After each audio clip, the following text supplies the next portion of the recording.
সুপ্রিয় দর্শক সবাইকে আন্তরিক শুভেচ্ছা।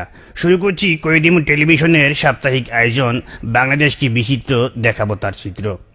আমাদের আজকের বিষয় 70 গেল 80 গেল মাগার যৌবন গেল না। এদিকে আমাদের আজকে আমরা প্রোগ্রাম সাজিয়েছি একজনের বিয়ে নিয়ে। সেটা হচ্ছে, আপনারা সবাই জানেন যে রেলমন্ত্রী কিছুদিন আগে বিয়ে করছে এবং তার বিয়ে নিয়ে আমাদের আজকের অনুষ্ঠান।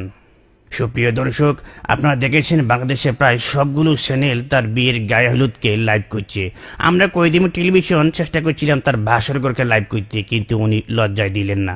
যাগুয়া স্বামী দিকে আগুয়া আমরা চলে যাচ্ছি আমাদের প্রোগ্রামের ভিতরে। শুরুতেই তার বিয়ে নিয়ে আমরা শুনবো কিছু বিশিষ্টজনদের মতামত। আসলে 70 বছরের ইঞ্জিনের সাথে নতুন বগি কিভাবে চলবে আমার বুঝে আসে না। তবে হ্যাঁ, যেহেতু ইঞ্জিনের সাথে বগি লেগেছে, ভালো চলুক, এটা আমরা সবাই চাই। তবে হ্যাঁ, পদ্মা সেতু কিন্তু হবেই।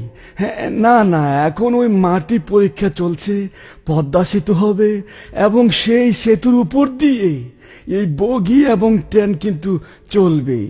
এই নিয়ে রাজনীতি করার কিছু নেই।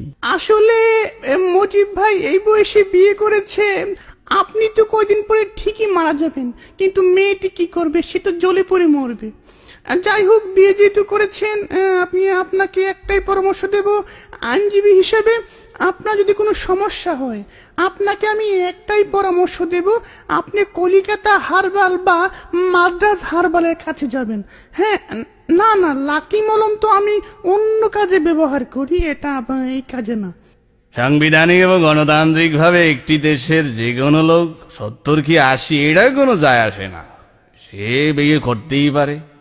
আমিও চেষ্টা করেছি সর্বসাফল্যভাবে।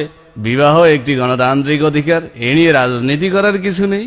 রেলমন্ত্রী থাকা অবস্থায় আমিও চেষ্টা করেছি, কালো বিড়াল বের হয়ে আসছে, কিছু করার নেই। প্রিয় দেশবাসী, আপনারা দেখেছেন এই সরকার কি করেছে। বাল্য বিবাহ যেরকম অপরাধ, এই বৃদ্ধ বিবাহ কিন্তু একটি অপরাধ। এই সরকারের মন্ত্রী কি যেন নাম, রেলমন্ত্রী, একটি ওই অল্প বয়সী মেয়েকে বিবাহ করেছে। এখন এই মেয়েটির কি হবে?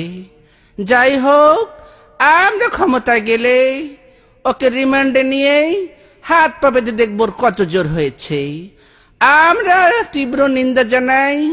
আগামী ঈদের পর তীব্র আন্দোলন হবে। হ্যাঁ, ঈদের পর কোন ঈদ সেটা জানিয়ে দেব। সুপ্রিয় দর্শক, সবার